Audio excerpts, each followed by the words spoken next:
Halo, Assalamualaikum warahmatullahi wabarakatuh. Boleh dengar? Salam boleh boleh. Boleh, nampak slide tak? Nampak tak slide saya?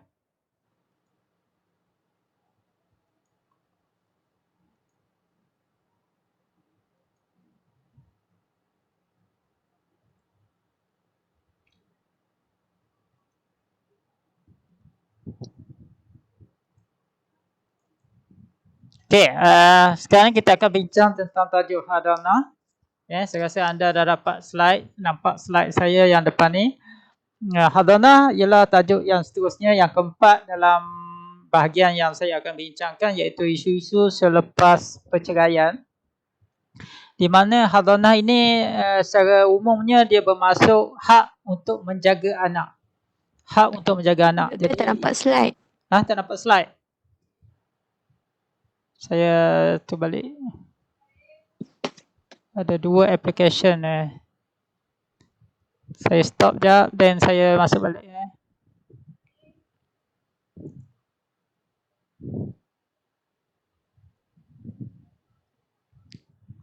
Okey, dapat tak?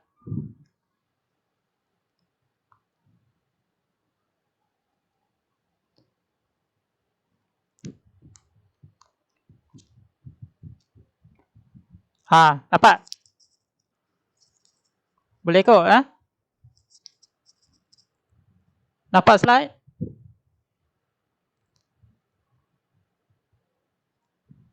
Dekat depan saya ni nampak dah. Tak nampak juga? Masih tak nampak lagi. Tak nampak lagi. Depan saya dah ada dah ni slide.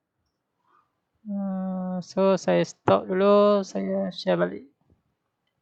Mungkin line dia tak apa ni kot. Okey, share content balik.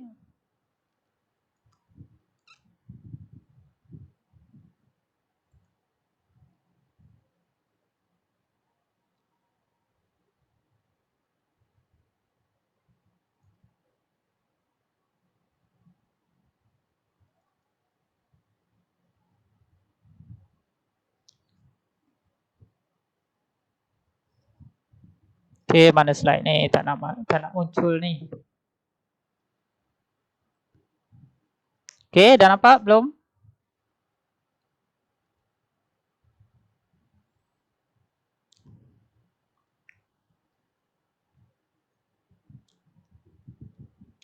Okey, dah nampak. Dah nampak. Okey, alhamdulillah. Okey, tajuk kita hari ni adalah hadanah, iaitu tentang hak jagaan anak apabila isteri dan suami bercerai daripada perkahwinan. Jika perkahwinan itu tidak ada perceraian, maksudnya hubungan perkahwinan itu elok di antara suami dan isteri, dia tak ada isu tentang hadanah ni, tak ada isu tentang hak jaga anak-anak, sebab sama ada suami atau isteri jaga, dia duduk di rumah yang sama. Ataupun jika isteri dan suami itu PJJ kan, perkahwinan jarak jauh. Seorang bekerja di Selangor, seorang bekerja di Pulau Pinang, dan anak nak ikut isteri ataupun nak ikut ayah dia, tak ada masalah kan, sebab mereka masih suami isteri. Itu adalah dari segi persefahaman antara suami dan isteri tersebutlah. Tetapi hadanah biasanya timbul ataupun menjadi isu apabila berlakunya perceraian. Siapa nak dapat hak jagaan? Ini yang akan yang bergaduh. Dan inilah yang anda nampak kes-kes di Mahkamah Syariah hari ini yang bertelingkah tentang hak jagaan anak, sehingga ada pihak yang tak puas hati buat report polis, ada pihak yang mencolek anak sendiri daripada sekolah. Ini berlakulah kalau anda baca banyak berita-berita dalam surat khabar ke TV, kadang-kadang bila berlakunya kes colek anak ni, bila kita cek rupanya ayah dia colek. Macam itulah. Sebab tu kadang isu-isu anak ini sensitif lah bagi pasangan yang bercerai, sebab masing-masing ingin mendapat hak untuk menjaga anak. Jadi di sini kita akan bincangkan siapakah sebenarnya yang paling berhak untuk jaga anak, dan apakah yang dipertimbangkan ataupun yang difikirkan oleh mahkamah ataupun agama Islam dalam menilai siapa yang boleh dapat hak jaga anak apabila berlakunya sesuatu perceraian. Okey, so kita pergi kepada konsep asas, iaitu pertama dari segi definisi. Okey, hadanah dari segi bahasa adalah tepi ataupun sisi. Hadan ni bermaksud yang dekat lah, yang dekat dengan kita seseorang ataupun yang berada di tepi seseorang.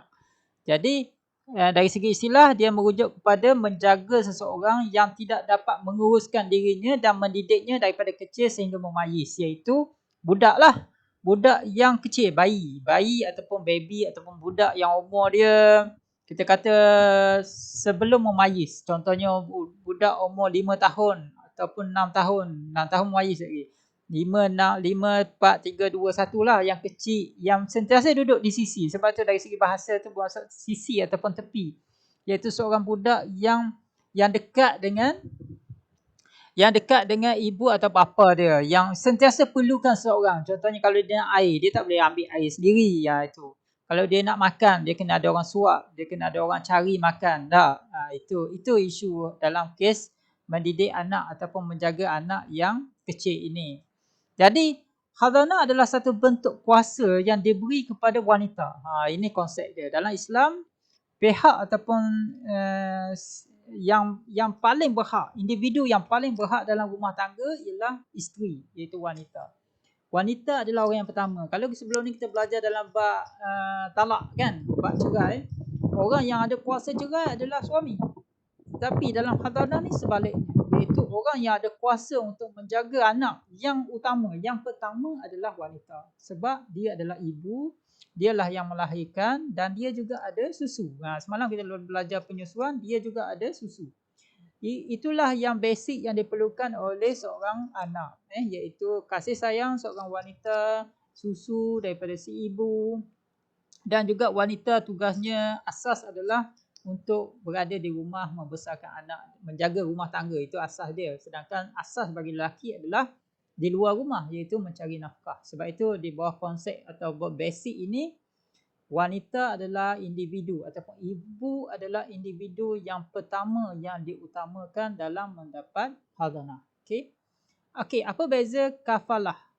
Okey, dia ada dua istilah. Khazanah untuk menjaga budak kecil. Kafalah ni untuk menjaga yang besar daripada memayis sehingga baligh. Kafalah bermaksud kafalah yang menjamin, yang mencukupi. Maksudnya budak tu sudah okey dah. Maksudnya kita tak perlu bantu dia banyak. Sebab itu bagi memayis dan baligh. Contohnya kalau dia nak air, kita hanya air letak dalam jug dia boleh ambil sendiri. Ataupun kita masak nasi, kita tinggal nasi dalam periuk ataupun lauk dalam periuk, dia boleh ambil kaut sendiri. Itu contoh kafalah lah. Ataupun kita letak atas meja, dia boleh ambil makan sendiri. Itu kafalah. Tetapi khazanah ini adalah merujuk pada bayi ataupun budak kecil yang dia tak boleh urus diri sendiri. Dia tak boleh nak suap pun. Tak, kalau kita letak air depan dia, nah air minum. Dia tak boleh ambil pun cawan tu. Kalau dia ambil pun mungkin cawan tu akan jatuh. Itu konsepnya. Jadi Islam melihat perlu ada seseorang yang berada di sebelahnya untuk membantu dia. Inilah pentingnya khazanah. Sebab tu dalam Islam mesti ada somebody yang bertanggungjawab ke atas seorang budak. Jadi oleh kerana itu hukum meletakkan wajib wajib ada orang yang menjaga kanak-kanak ni. Wajib ada orang yang mengambil berat tentang kanak-kanak ini untuk menjaga, memastikan kehidupannya sempurna. Maksudnya dia dapat makan dengan baik, dia dapat minum dengan baik, even dia dapat buang najis pun dengan baik kan. Sebab budak ni mana dia reti basuh berak dia kan, dia kencing merata, tukar pampers pun tak pandai, jadi boleh memberi mudarat pada dia juga. Sebab ada setengah kes, kalau anda tengok kes apa dulu yang ditangkap tu di Negeri Sembilan ke, yang kes budak apa ni OKU yang ditinggalkan di rumah seminggu kan, najis merata, makan entah apa-apa yang jadi kes polis kalau tak salah saya. Jadi sebab itu Islam melihat adalah satu hukum yang wajib kepada ibu bapa, salah seorang daripada mereka lah, untuk mengelak daripada anak itu rosak. Rosak bermaksud yalah tak selamat, tak sihat, mungkin mungkin kalau budak kecil dimakan binatang buas ke tak, ataupun kalau rumah tu tingkat atas mungkin turun tangga boleh jatuh dan sebagainya lah. So perlu ada seseorang yang menjaga dia, takut tak makan mati dan sebagainya lah. Kerana apa? Kerana anak ini adalah rahmat Allah SWT. Anak ni adalah rahmat. Ada orang kahwin 8 tahun, 10 tahun tak dapat anak kan. So itulah yang dia lihat oleh Islam untuk menjaga kebajikan anak. Okey, bagaimana? Boleh tak ibu dipaksa? Saya kata tadi adalah konsepnya khazanah ni adalah untuk ibu. Maksudnya diberi pada ibu. Jika ibu tak mahu, Sebab ada juga kes ada kes kalau tak salah saya dulu dalam surat khabar, kalau siapa baca kes Awi kan, Awi. Masa mula-mula dia kahwin dulu dia bercerai. Isteri dia yang pertama itu kalau tak salah saya dia tak mahu jaga anak. Kalau anda itulah ini cerita ni bukan nak ngumpat tapi nak mencerita perihal adanya kes ibu tak mahu anak. Ada bukannya maksudnya setiap ibu nak jaga anak. Ada ibu dia tak mahu jaga anak. Tapi boleh paksa ke? Oh, ibu kena jaga anak. Tidak, tak boleh paksa. Melainkan jika tak ada pilihan. Macam susu semalam juga, jika tak ada pilihan. Contohnya tak ada susu. Tak ada tempat nak minta susu. Jadi ibu kena jaga sebab anak perlukan susu. Ataupun nak bagi orang lain bela.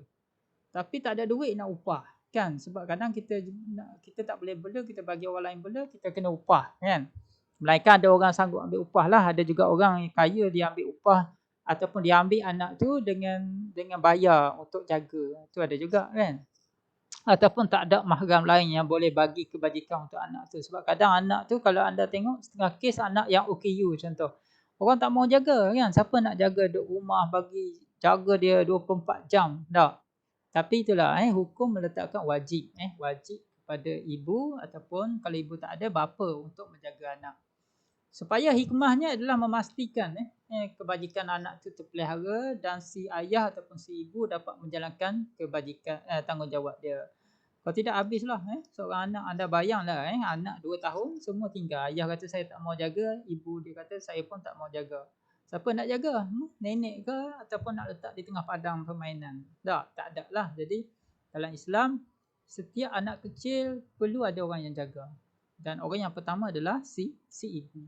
Si ibu. So kalau dia bergaduh, kita bagi kepada ibulah keutamaan dia. Sebab apa dia utamakan ibu? Ibu diutamakan sebab pertama sifat kewanitaan ibu. Wanita ni biasanya pengasih, pengasih, penyayang, sabar. Kalau budak-budak buat salah, dia tak marah lagi kan. Dia tepuk pelan-pelan, dia gosok. Kalau lelaki ni terus penerajang, tak ada lah. Tapi sifat yang semula jadi pada wanita. Tapi ada juga wanita yang kasar. Tapi kita ambil secara generalnya, secara umumnya wanita ni mempunyai sifat yang lebih pengasih. Yang kedua, fitrah wanita ni dia suka kanak-kanak. Sebab tu wanita kan kalau kita lihat bila dia jumpa budak, dia cepat nak pergi ambil, pergi dukung. Lelaki kadang dia pergi tengok budak-budak, dia tengok saja je. Dia tak nak ambil pun. Dia kata cantik budak ni, dia tak gosok pun. Tapi wanita lain, itulah fitrah yang dilihat oleh agama yang mengutamakan ibu dalam menjaga anak. Dia suka budak, dia pun cakap pun pelan, tak. Kalau budak tak makan, dia sanggup dia tak makan, bagi budak makan, tak. Kalau si ayah dia makan dulu kenyang, barulah dia boleh bagi anak dia makan supaya dia steady. Adalah itu dari sudut fitrah lah. Fitrah bermaksud semula jadi. Tak, semula jadi wanita ni dia dekat dengan budak-budak, dia suka budak-budak. Jadi budak-budak pun akan selamat dengan dia, akan rasa safe dengan dia. Jadi sebab itu ibu diutamakan. Yang ketiga dari segi fizikal, ibu dia ada susu. Dia ada stok susu yang mencukupi. Macam kita bincang semalam, apabila dia melahirkan saja anak, secara biologinya badan dia akan memberi satu fungsi kepada dia punya anggota badan untuk mengeluarkan susu. Jadi susu itulah yang diperlukan oleh anak. Malah agama ataupun Allah dah jadi sifat ibu, susu ibu ni satu yang sangat penting untuk anak, untuk pembesaran dia, kesihatan dia, akal, otak dia dan sebagainya. Maka benda ni tak ada pada si ayah. Jadi sebab itu ibu diutamakan. Yang keempat, ayah ni adalah seorang lelaki yang bertanggungjawab untuk bayar nafkah. Saya kata tadi.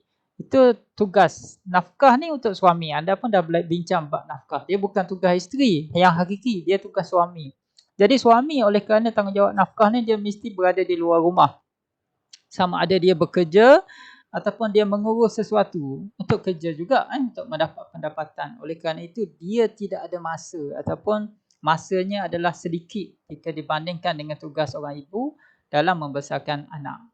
Oleh kerana itu suami dan isteri keutamanya adalah kepada si isteri, si ibu dalam mendapat keutamaan dalam membesarkan anak. Jadi anak akan mendapat kebajikan lah. Maksudnya ayah bekerja cari rezeki, ibu di rumah membesarkan anak, menjaga anak dengan baik dan menjaga keharmonian rumah tangga, keperluan rumah tangga. Oleh itu secara tak langsung kita dapat lihat seorang anak itu akan mendapat kasih sayang ataupun dapat membesar dengan sebaiknya. Begitu juga jika ibu ni bercerai. Jika ibu ni bercerai, tanggungjawab si ayah masih kepada nafkah itu kan. Kalau anda bincang dalam bab nafkah, apabila suami isteri bercerai, suami si ayah itu masih bertanggungjawab membayar nafkah kepada anak sehinggalah anak itu dewasa kan. Sehingga anak itu boleh berdikari, sehingga boleh mencari duit sendiri. Dan jika anak itu masih belajar sehingga peringkat universiti pun si ayah masih bertanggungjawab untuk bayar nafkah. Sebab itu ayah adalah lelaki yang sentiasa sibuk di luar kerana tanggungjawab dia untuk bayar nafkah sekalipun dalam perkahwinan yang melalui perceraian. Kerana anak itu sekalipun dijaga oleh ibu adalah anak dia.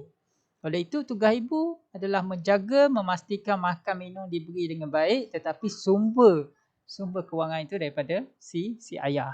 Sebab itu ibu dalam hal ini masih diberi hak keutamaan untuk menjaga. Okey, syarat-syarat hadinah pula. Hadinah ni kalau tadi hadanah kan. Hadinah ni dia merujuk kepada individu. Hadanah ni dia merujuk pada nama. Kalau kita kata dia lebih kepada apa? Kalau kita kata nama terbitan tak? Hadinah ni dia lebih kepada fa'il ataupun dua. Dua macam mana nak eja dua? Dua kita eja macam ni. Dua. Pembuat tak? Pembuat dua. Okey. So hadinah ni dia merujuk pada dua. Pembuat.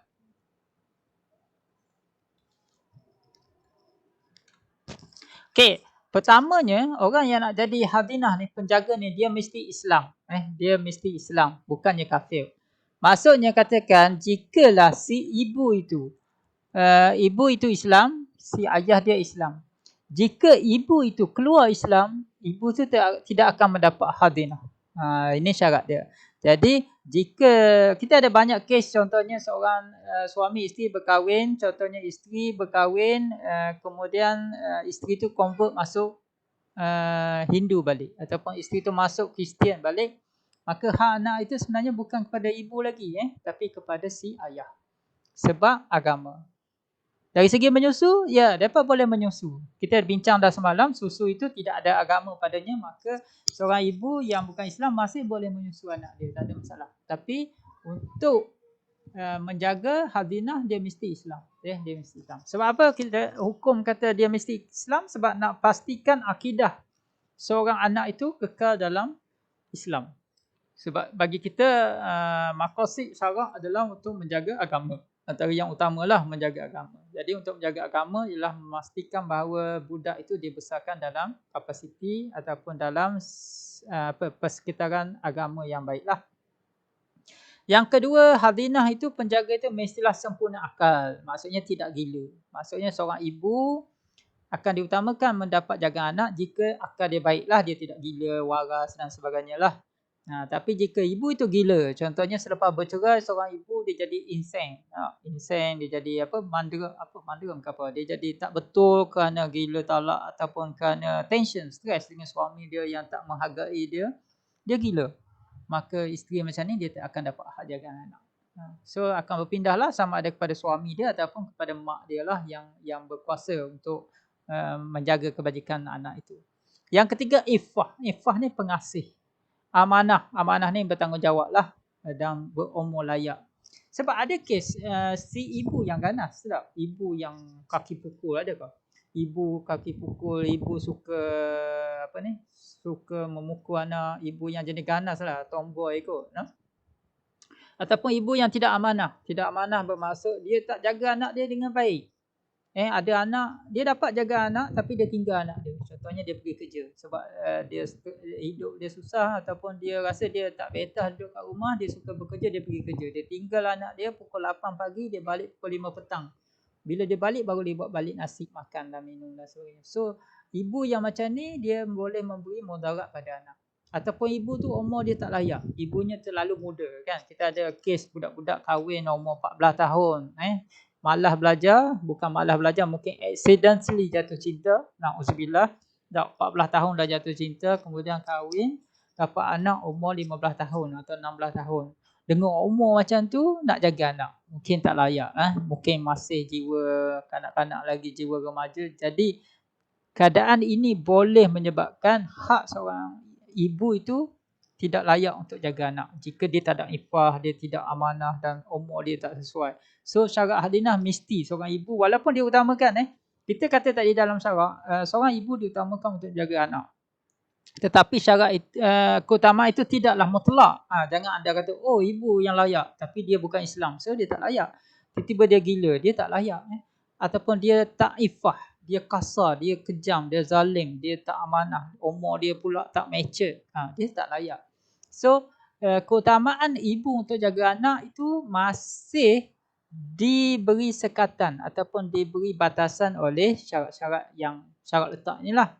Yang keempat adalah bertempat tinggal ataupun bermukim. Maksudnya seorang ibu yang mendapat hak jaga anak-anak itu dia mesti ada tempat tinggal. Dia tak boleh gelandangan. Contohnya dia bercerai, so dia kata oh saya nak duduk gelandangan, saya nak duduk di mana-mana saya suka, duduk bawah pokok ke, duduk bawah jambatan ke. Dia tak ada tempat yang selamat.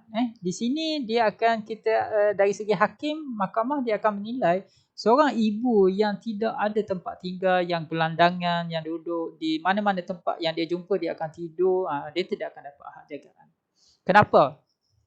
Kerana dia boleh memberi mudarat pada seorang anak. Kan kalau banyak kita tengok kes-kes yang tengok budak duduk ikut mak dia minta sedekah kan, kadang tidur situ tidur sini. Dari segi hukum tidak sebab itu saya suka menasihatkan kalau pelajar saya ni, kalau perempuan terutamanya, pastikan anda bekerja kalau berkahwin pun nanti bekerja, kalau boleh minta dengan suami izin untuk bekerja.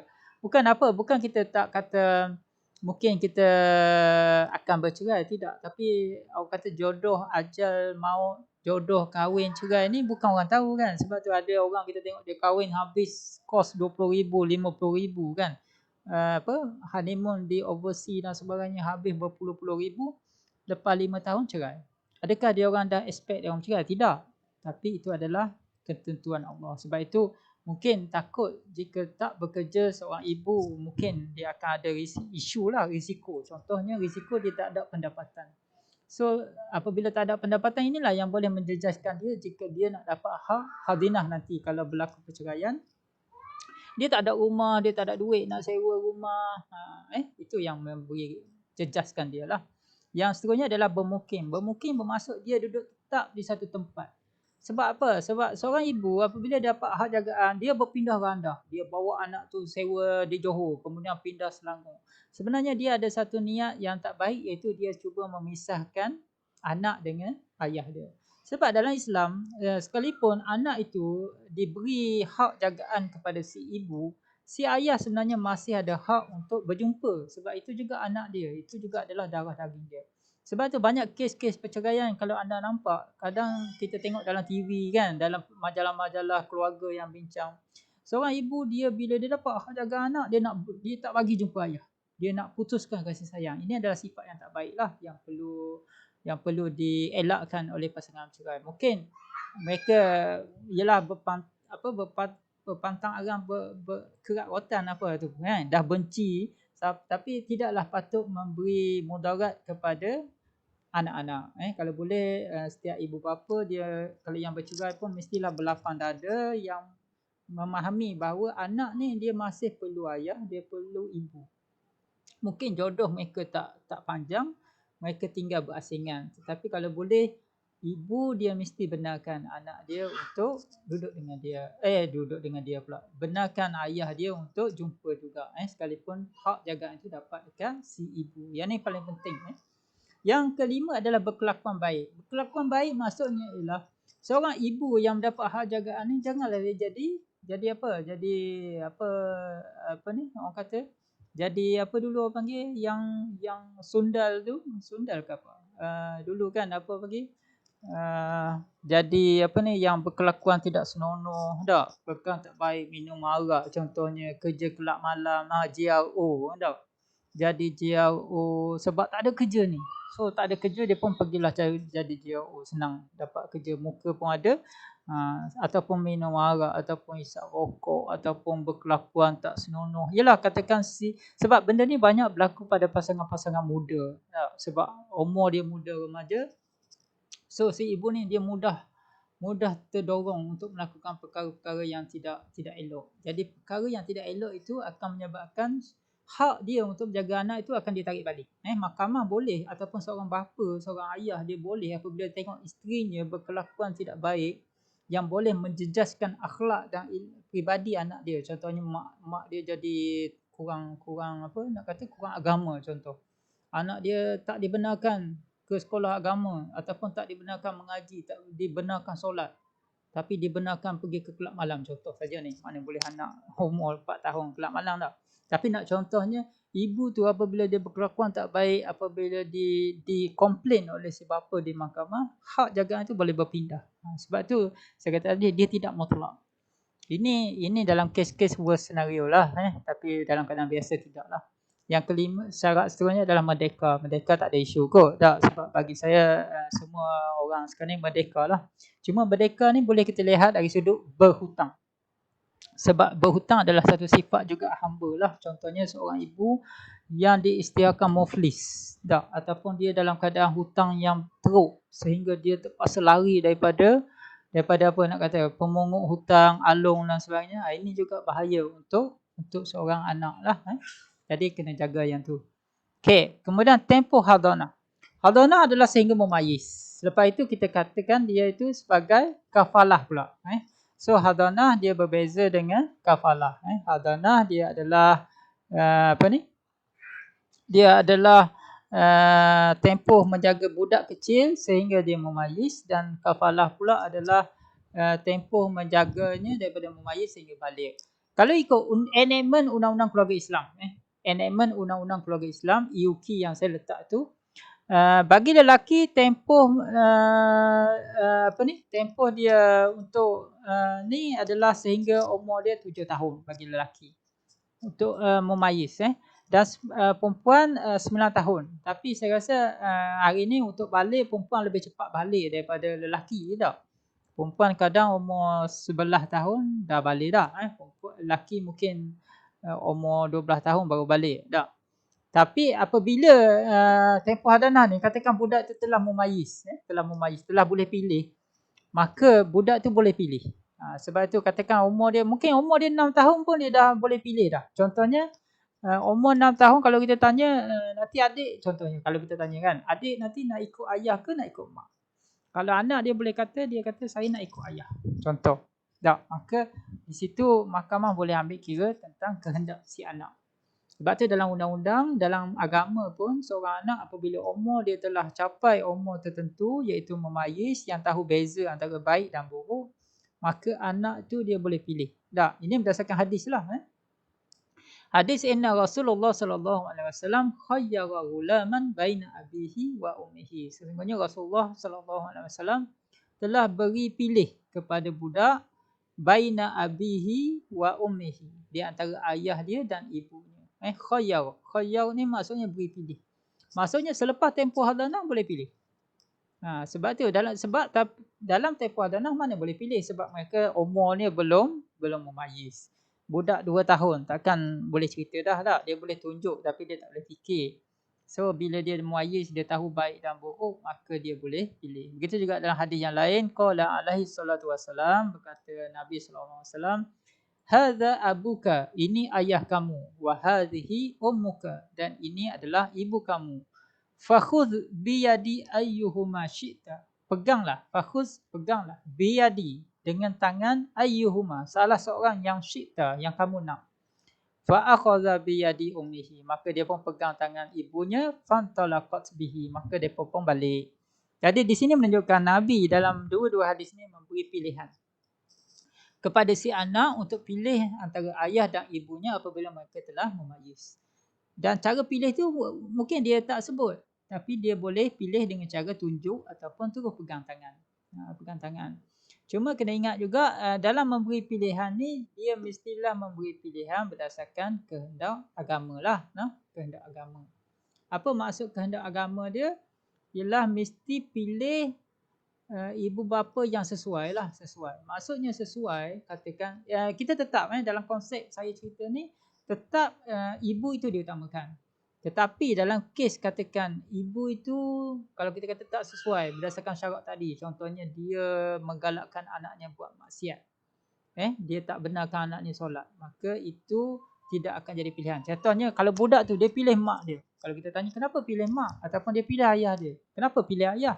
Dia kata ayah saya bagus sebab dia kalau saya semayang dia tak marah. Kalau mak saya dia marah kalau saya tak solat.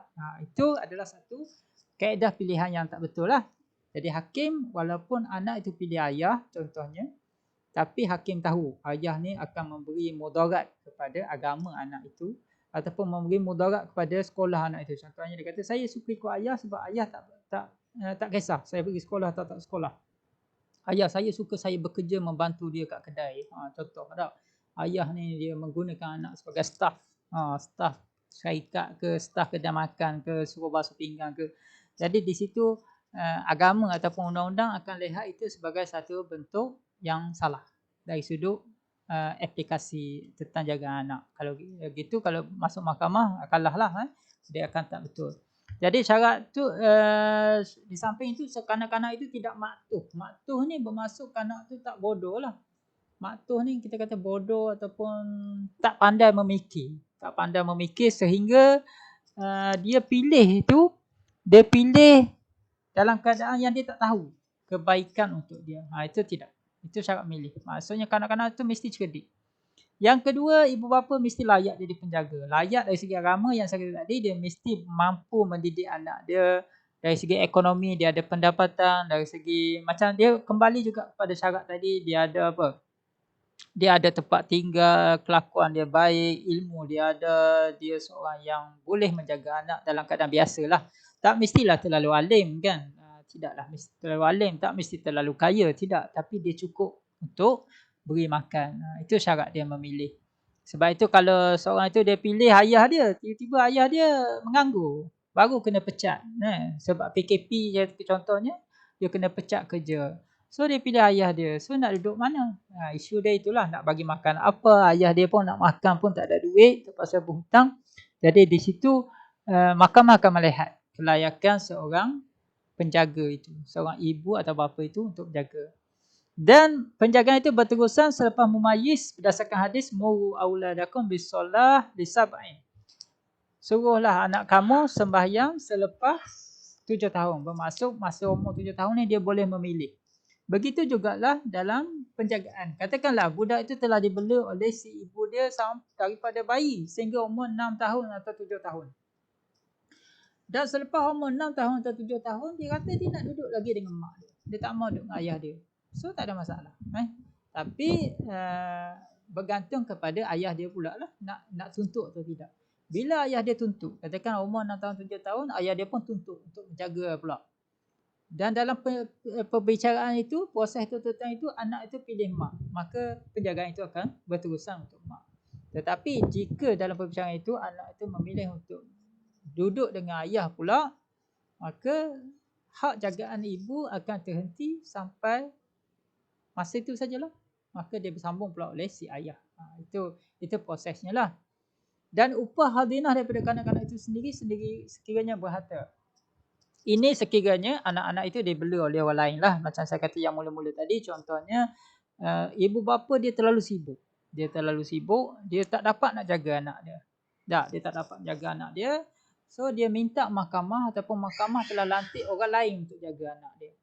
Contohlah dalam keadaan. Tetapi ibu bapa itu kaya.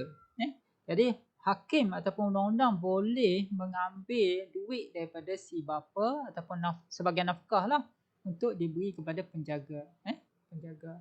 Dan ibu tak ada upah, terima nafkah. Ibu tak diberi bayar upah lah untuk jaga anak sebab dia dah terima nafkah. Sebab saya kata tadi, ibu dalam masa dia menjaga anak dia, walaupun anak tu nak duduk kan, contohnya umur 6 tahun anak tu buat pilihan nak teruskan hidup bersama dengan si ibu sekalipun ayah dia tuntut nak jaga anak.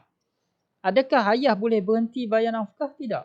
Sebab nafkah ni wajib. Nafkah ni bukan pilihan. Sebab banyak berlaku kes seorang ayah ni, kes-kes keingkaran membayar nafkah di mahkamah syariah, kebanyakannya yang saya lihat adalah si bapa dia kata dah kau nak duduk sangat dengan mak kau, mak kau cari duit sendiri. Jangan minta lagi dengan ayah. Ini adalah satu yang salah lah. Sebab sebenarnya sekalipun si anak tu nak duduk dengan ibu, hak bapa sebagai bapa untuk menanggung nafkah tetap dikenakan. tetap tidak lari, tetap tidak berubah. Jangan pula anggap, oh selamat aku dah. Seorang ayah dia kata dia selamat dah sebab anak dia nak duduk dengan ibu.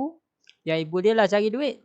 Sebenarnya itu salah, konsep yang salah. Dan dalam kes ini si ibu masih boleh bawa kes ke mahkamah, buat tuntutan di mahkamah. Hari ini mahkamah syariah bukan sekadar boleh saman si bapa tapi dia boleh hantar untuk potongan gaji pun. Potongan gaji. Itu dari segi inilah maksudnya kena ambil tindakan lah bagi ibu bapa yang tidak prihatin terhadap nafkah anak. Okey, kemudian dari segi susunan keutamaan hadinah. Kalau anda tengok yang slide saya ni, anda akan nampak orang yang utamakan oleh syarak adalah ibu. Ibu ialah ibulah yang melahirkan budak itu. Yang kedua adalah nenek, iaitu ibu-ibu. Apa maksud ibu-ibu? Iaitu ibu kepada ibu.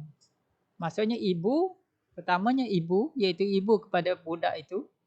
Yang kedua adalah ibu kepada ibu itu. Maksudnya jika ibu tadi, kalau kita bincang tadi, ibu tadi seorang yang bukan Islam, maka keutamaan hadinah akan berpindah kepada ibu dia. Kalau ibu itu seorang yang tadi apa kita bincang, tidak waras, gila tak? Contohnya gila. Adakah hak jagaan itu terus kepada bapa? Tidak lagi. Dia kena ikut susunan ini. Dia akan berpindah kepada nenek dulu, iaitu ibu kepada ibu itu. Jika ibu kepada ibu itu tak ada, mati contohnya, ataupun ibu kepada ibu itu miskin, ataupun terlalu tua, ataupun dah tak mampu dan jaga budak, barulah bayi tadi akan dipindahkan kepada bapa. Jika bapa pun tak ada, bapa gila ataupun bapa masuk penjara, bapa isap dadah, tak kompeten juga untuk jaga anak, maka barulah dia pindah kepada ibu kepada bapa. Ibu bapa, saya tulis ibu bapa lah, nenek. Jika ibu kepada bapa pun tak ada dah, mati dah, miskin dan sebagainya, maka barulah dia pindah kepada saudara perempuan kandung.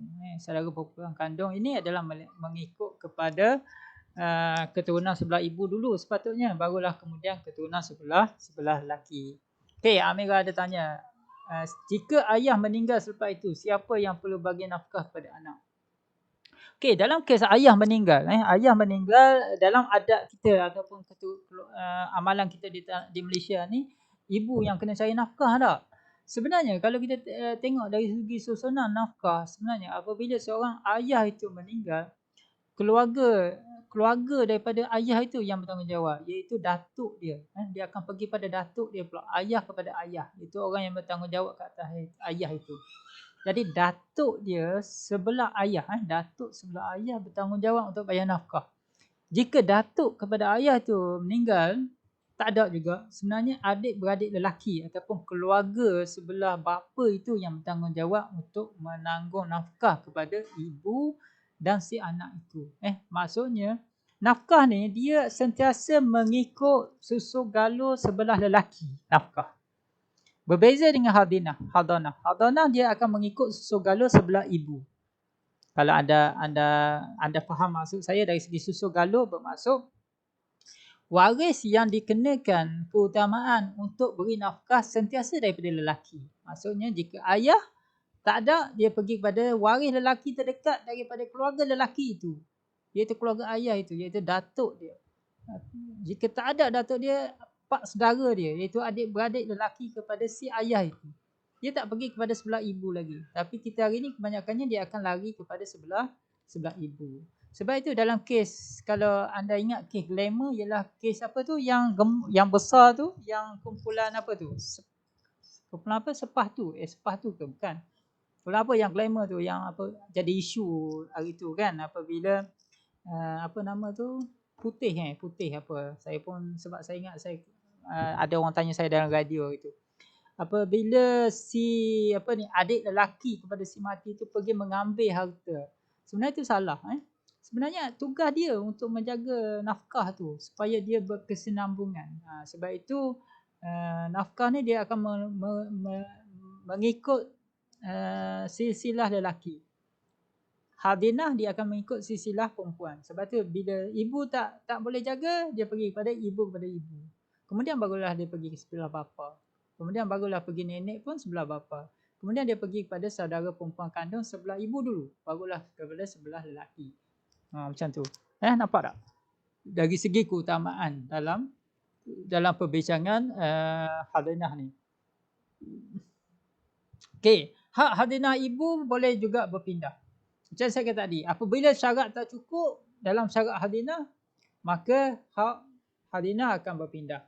Begitu juga jika ada keadaan lain, iaitu pertama ibu kahwin lain.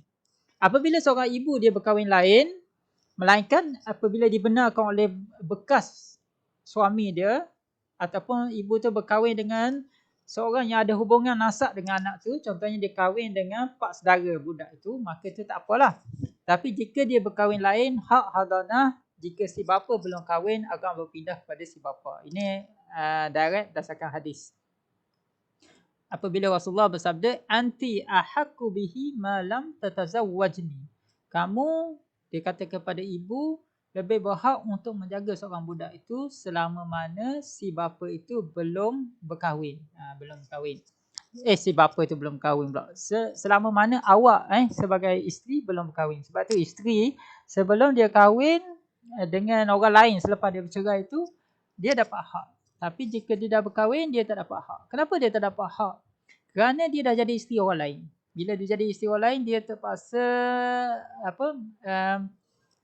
menjaga suami yang baru, kemudian dia akan dapat anak yang baru, maka secara tak langsung mungkin akan menjejaskan kebajikan kepada anak kandung sedia ada. Sebab tu dalam kes ini, biasanya bapa akan dapat ambil alih hak jaga anak. Kecuali bapa dia tak mahu. Bapanya tak mahu. Tapi hari ni saya rasa kebanyakan anak akan kekal juga dengan mak. Kecuali dalam kes-kes tertentu, si ayah dia menuntut hak jagaan itu. Yang kedua, kelakuan buruk. Fasik. Fasik ni ialah suka buat maksiat. Itu fasik. Fasik ni suka buat dosa besar. Kalau anda dengar lah perkataan fasik. Jadi seorang ibu yang fasik, macam saya kata tadi, minum arak, berjudi, menjadi bosnya dah, menjadi GRO kerana tak ada punca pendapatan, terpaksa buat maksiat ataupun murtad, maka hak hadinah ibu akan ditarik balik.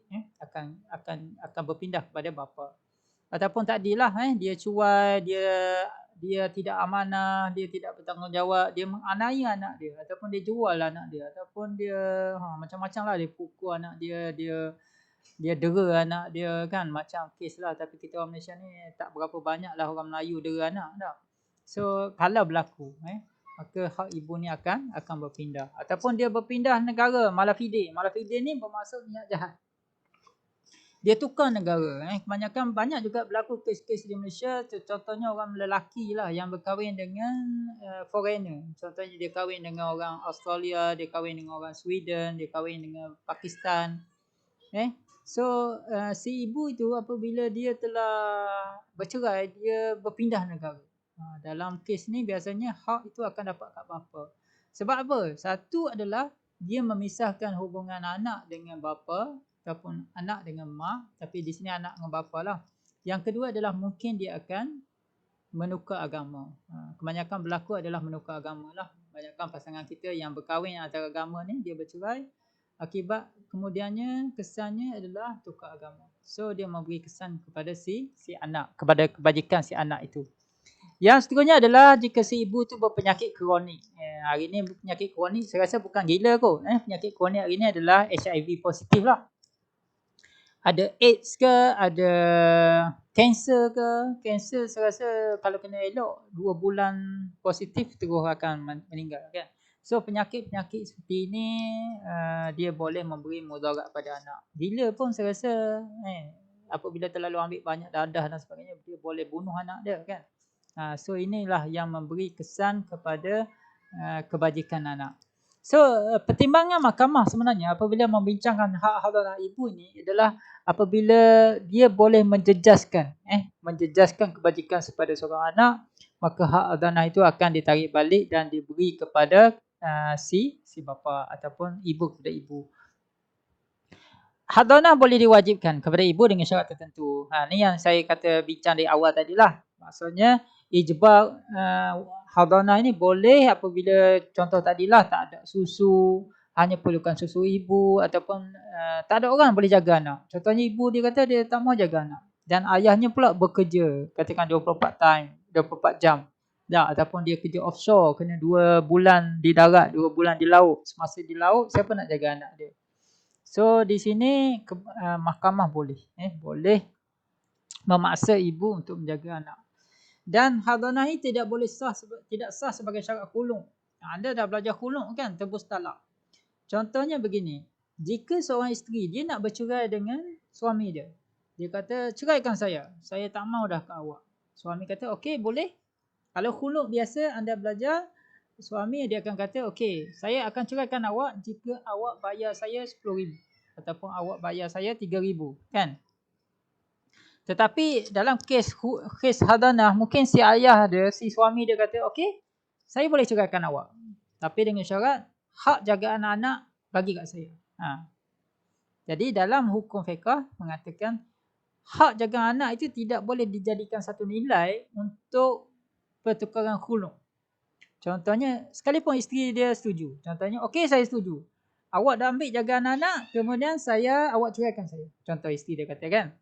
Kemudian mereka pun bercerai lah. Suami pun bercerai. Kemudian isteri minta jaga anak-anak. So mereka pun masuk mahkamah. Kan, masuk mahkamah, suami kata, Ya Arif, dia kata hakim, dia kata dulu isteri saya semasa dia nak khuluk, saya telah bagi syarat ni dan dia dah setuju untuk dapat jaga anak-anak. Jadi dia tak berhak untuk tuntut jaga anak.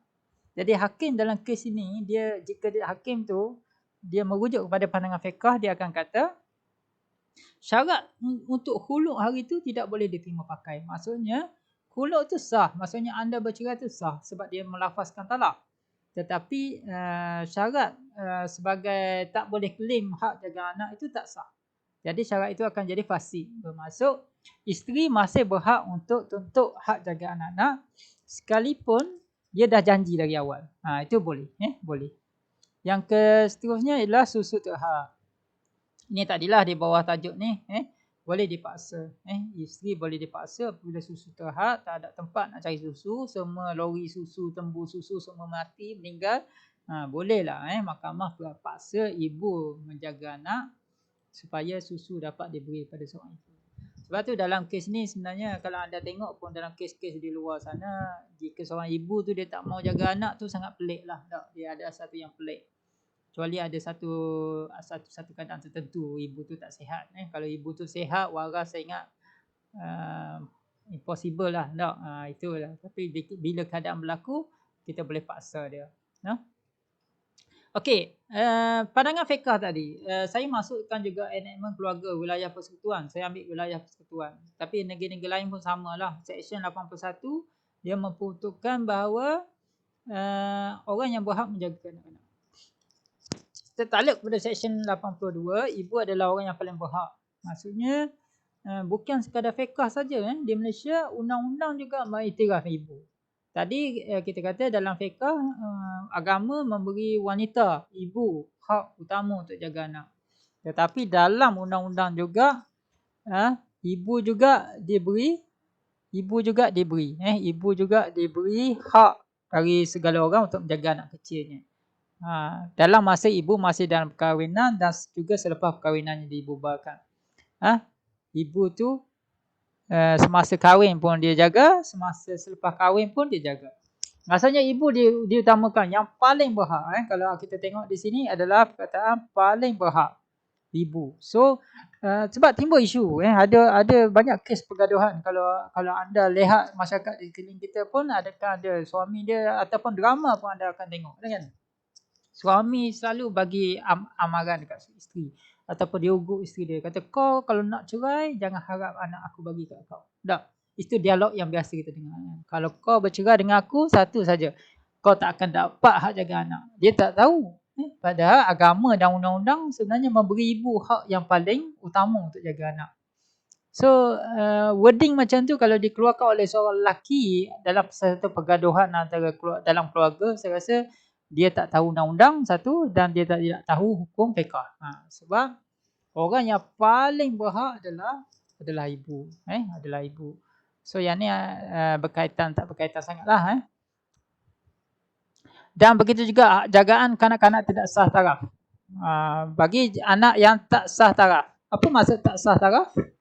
Anak-anak yang lahir luar nikah ataupun anak yang lahir akibat perzinaan. Jadi anak-anak yang tak sah taraf, dia ibu saja. ataupun saudara mara sebelah ibu.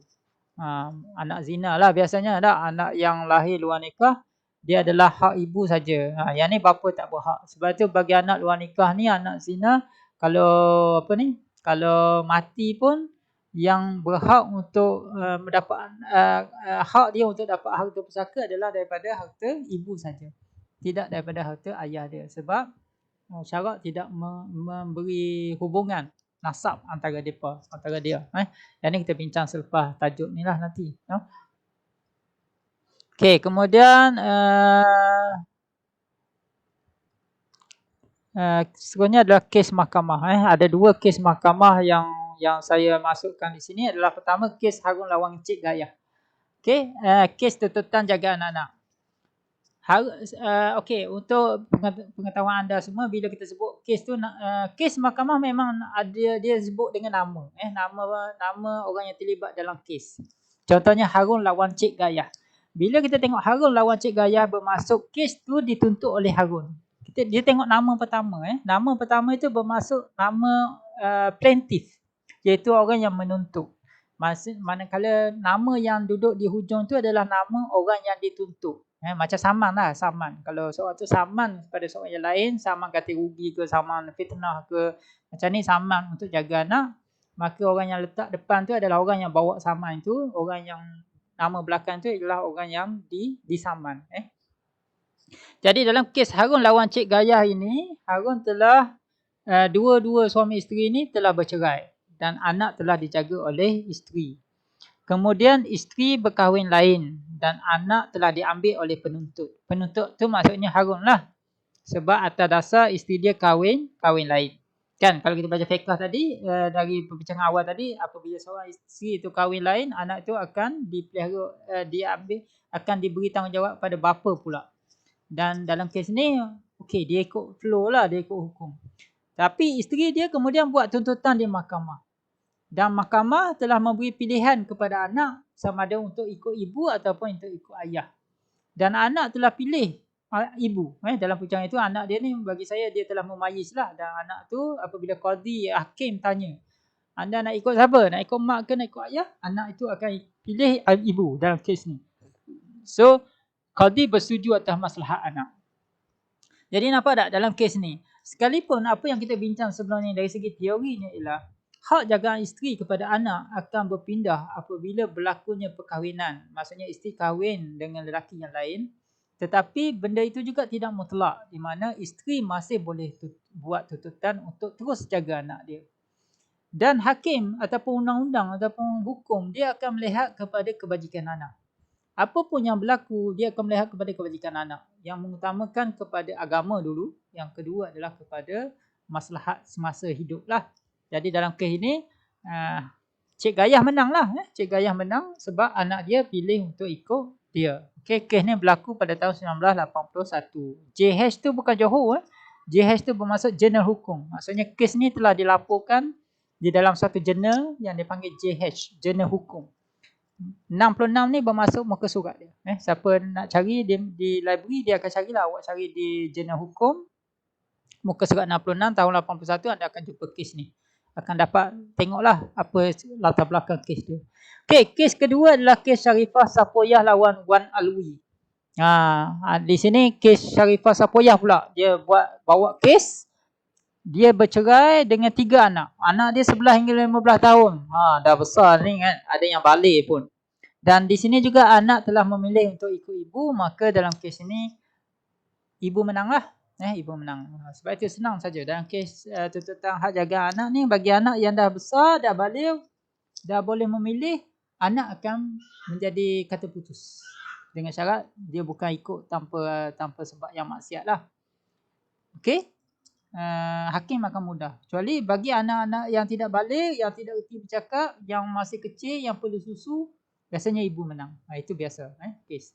Tapi apa pun kes kecil ke besar ke, biasa ibu menang lah. Kalau ibu tu baik lah.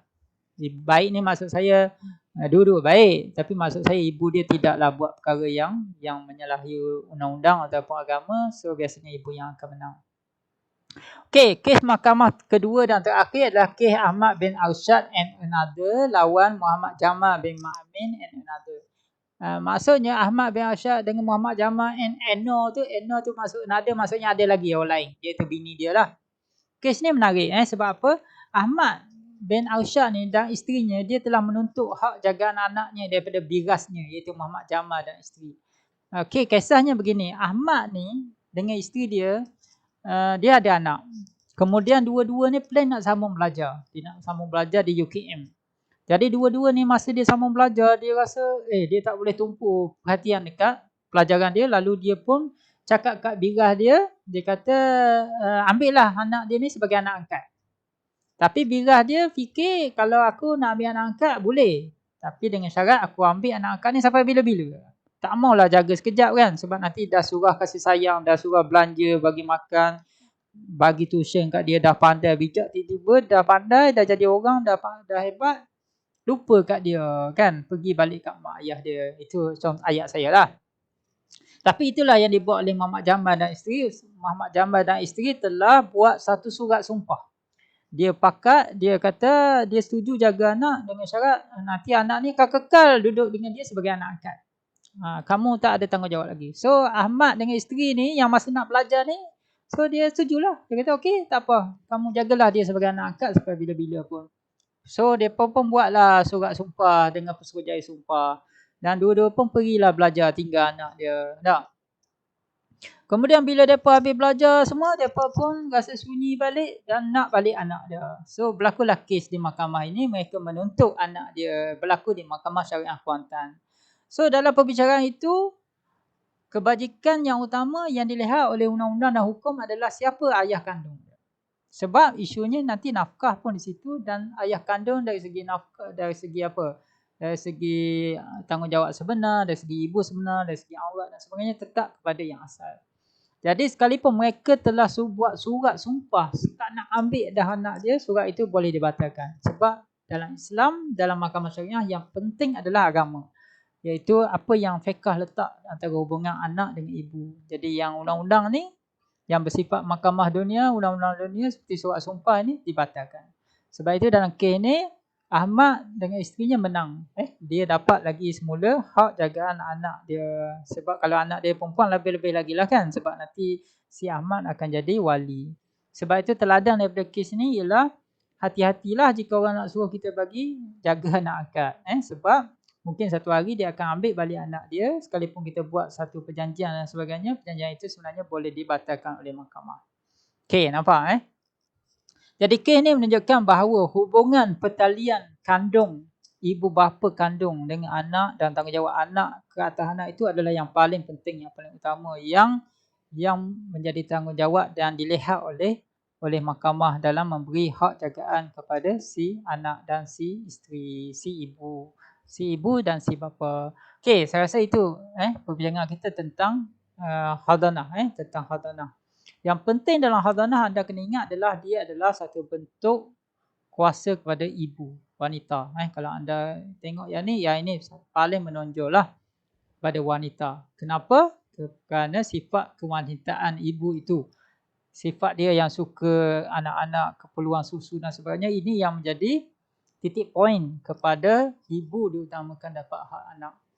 Dan atas utama ibu inilah juga sebenarnya dia reflect kepada kebajikan anak. Jangan nampak ibu ni saja nak bagi ibu, tidak. Tapi sebenarnya agama dan undang-undang melihat kebajikan anak tu yang utama. Jadi dalam hadanah ini apa yang paling penting dibincangkan adalah hak ibu dan hak anak. Hak ayah jauh sikit. Cuma ayah kena burden lah. Dia tak dapat hak tapi dia kena bayar nafkah tanggungjawab. Tapi ayah dengan ibu ayah pula janganlah terasa pula. Sebab apa? Sebab anak itu sekalipun anak lelaki ke anak perempuan, kalau kita tak jaga pun tak apa. Sebab dia carry nama kita kan. Bin binti. Bin ayah, binti ayah.